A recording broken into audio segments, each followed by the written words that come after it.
Zelenskyy is absolutely furious, and both Donald Trump and Putin are running scared. Now Donald Trump is saying, Zelenskyy and I always got along. I think he's a really good guy. He's a little tricky, but we're good friends. I don't think that's how you've really felt, Donald. You just know that you are a cornered rat right now, and you see your buddy Putin running scared. So Putin is holding the big parade they do in Russia on May 9th. They call it the Victory Day Parade to celebrate the victory in World War II, except this year's parade is not going to be that big.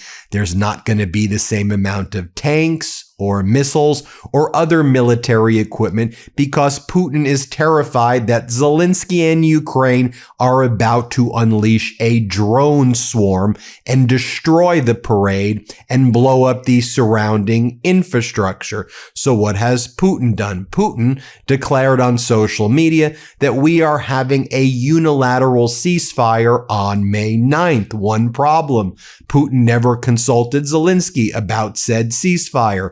Sound familiar? It's like when Donald Trump makes posts and says, we're doing a unilateral ceasefire with Iran. And Iran's like, well, you've never told us about that. Interesting. So Zelenskyy responded, though, to Putin's social media messages through Putin's state regime media. And Zelenskyy said, look, you want to do a ceasefire on May 9th for your parade? Show us that you'll do an enduring ceasefire. May 5th, 6th, 7th, and 8th. Let's do a ceasefire for a full week. Putin responded by killing dozens of innocent Ukrainian civilians. So Zelenskyy said, okay, then we're going to bomb the hell out of your parade. To which Putin responded with his state regime media and said, well, then we're going to blow up all of Kyiv. To which Zelenskyy responded, make my day. Try to do that. And by the way, while you send all of your anti-drone equipment and other anti-ballistic missile equipment and all of the stuff to Moscow right now to protect against the drone swarms that you fear, guess what?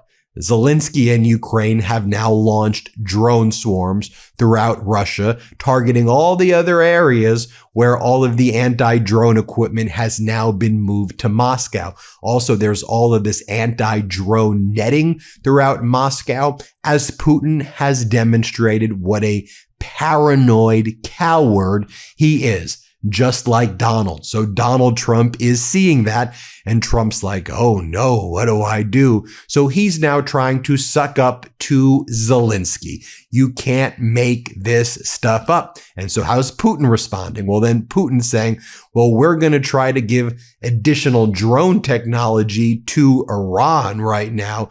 This drone technology that can avoid detection and jam some of the drone radar detection. And so secretly, Russia's trying to do that. Here's what Zelenskyy posted earlier. He writes, the Russians want Ukraine's permission to hold their parade so they can safely take to the square for an hour once a year and then go back to killing our people and waging war.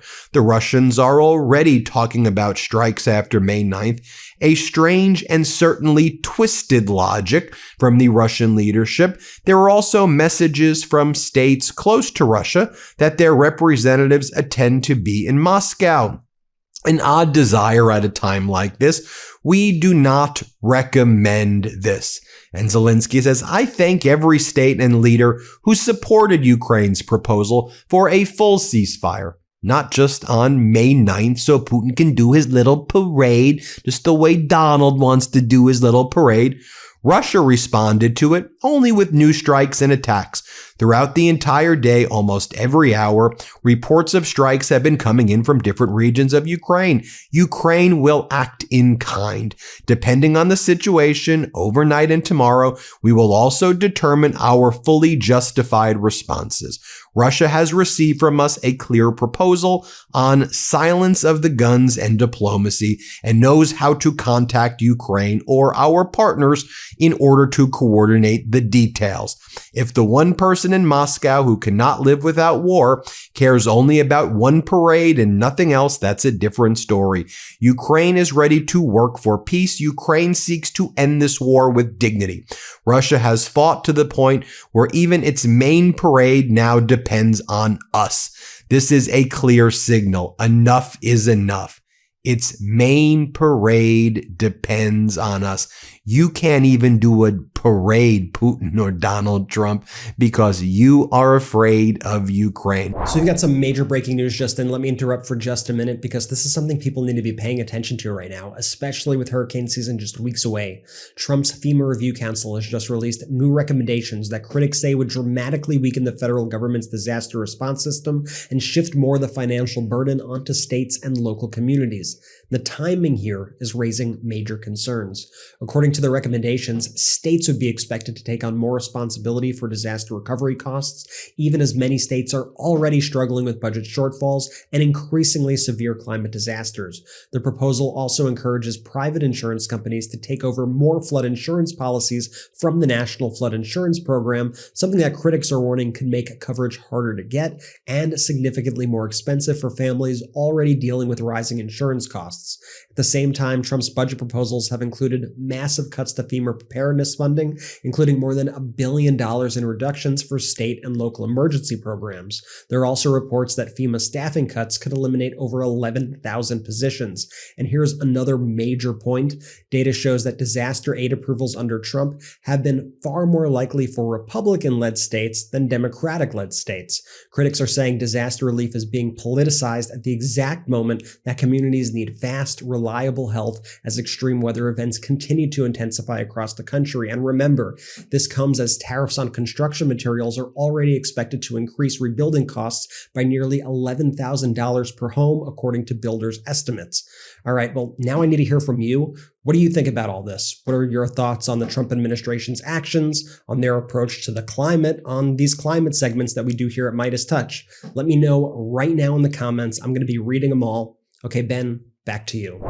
And let me show you what's going on. I'll show you some video of this right now. With Russia's air defense all having been carted off to Moscow for the parade that Ukraine doesn't even care about, all of Russia is now air defenseless.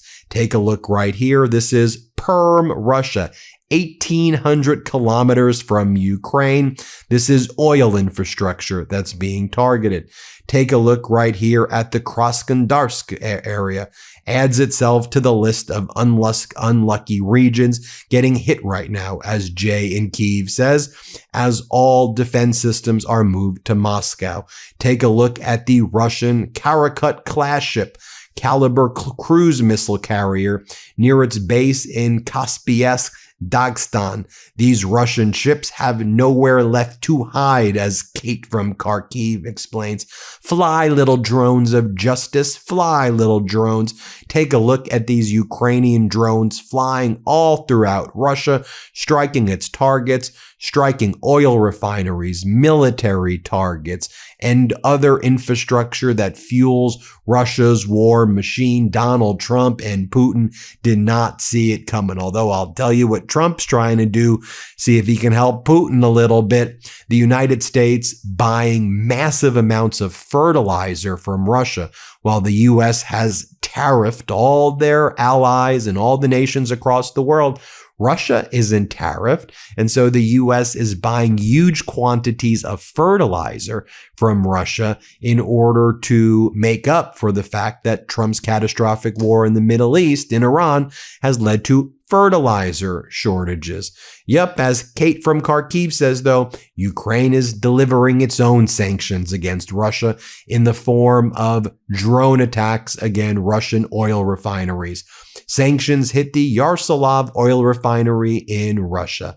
Bye-bye. So as noted, then Donald Trump calls up his various regime media and he goes, I like Zelenskyy. Good guy. Here, play this clip. He's a tricky person. He's a tricky guy. And we want to get a settlement. And, you know, they are losing territory, but it's at a big cost to Russia and to them. And I like Zelenskyy. I've always sort of gotten along with him, other than the one moment in the White House, which I thought was a little aggressive on his behalf, the Oval Office that I'm sure you perhaps remember. But I will the vice say president. This, look, Biden gave him $350 billion worth of money and equipment and everything else, which is ridiculous that he did that, but he did it. But and I sell them equipment. Full course, we sell it to the European Union, we sell it to NATO basically, and they give it out. I will say this: they fight, because whether the equipment's great or less than great, they are able to fight.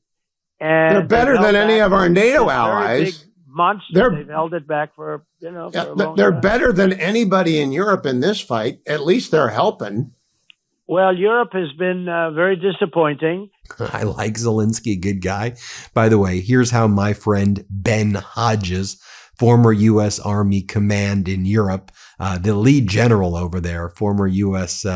Army Command General in Europe, here's how he describes the change in circumstances. Play this clip. You notice the tone from the president has changed recently about Ukraine, how Zelenskyy is not such a bad guy. We actually kind of get along, and how impressive it is that Ukrainians are fighting like crazy, because he can see finally what everyone else has been seeing is that the Ukrainians are smacking the Russians and the Russians are failing. And so now he's trying to sort of change his tune a little bit there as well. So that's who we're dealing with. Or how about Estonia's foreign minister, Shankta? Here's what he has to say. Let's play it. I think that Putin is afraid about this parade he's waging every 9th of May. And first time after 20 years, he's not planning to have a full-scale parade. And he's afraid of Ukraine drone attacks, I think. And that's the reason why he's proposing this ceasefire or whatever we call it. Maybe they can hold it. But there is no strategic point to do it. So it seems that he's afraid of Ukraine. And also this is a pretty clear message that he's weaker than most of the world is thinking he is. Or what about Kasparov? What did he have to say? Let's play it. By the way, Russia always celebrated May 9th because Stalin didn't want to do it on May 8th as the rest of the world. Was a kind of sacred date. This is what made us great.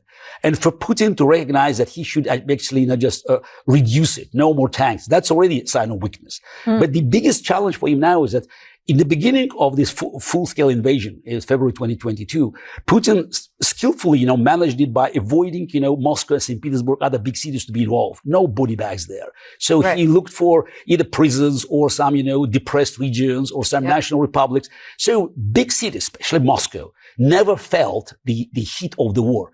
The last few months, it's not just, they know that they have to pay the price. And also many oligarchs, they have to also suffer financial losses because all these, refineries and plants, somebody owns them. Right, that are getting hit by the drones. Exactly. So, and Ukrainians are very successful. So Zelenskyy also posted the following message. Since the start of the day, the Russian army has been attacking Ukraine in every form with attack drones, missile strikes, shelling and assaults along the front line and the use of aerial bombs. In just the time from midnight through the morning, there have already been around 100 attack drones, dozens of assault actions on key frontline directions, as well as dozens of airstrikes. Significant damage to civilian infrastructure has been recorded in Kharkiv, Sumy, Donetsk, and the Kherson regions. There have also been strikes on the Ursklanistya locomotives and infrastructure in several regions. Ukraine's energy system remains a constant Russian target. All of this shows Russia isn't seriously considering a ceasefire, and that the only thing that continues to concern the Russian leadership is a short-term silence on Red Square. Russia continues to kill people while being completely irrationally obsessed with only a few hours of silence in one part of Moscow for its parade. So, Ukraine will act justly day by day. We proposed a ceasefire starting on May 6th, yesterday and today. Russia has violated the ceasefire regime in a mirror response to Russian strikes. We will continue our long-range sanctions. And in response to Russia's willingness to move toward diplomacy, we'll proceed along a diplomacy path. We need concrete steps to end this war, and peace will still be achieved. We are working toward that. The only question is how much time will be lost because of Russia's madness. I thank everyone who stands with Ukraine. Glory to Ukraine. There you have it, folks. Let me know what you think. Hit subscribe. Let's get to 7 million subscribers. Thank you all so much for watching. Love this video? Support independent media and unlock exclusive content, ad-free videos, and custom emojis by becoming a paid member of our YouTube channel today. You can also gift memberships to others. Let's keep growing together.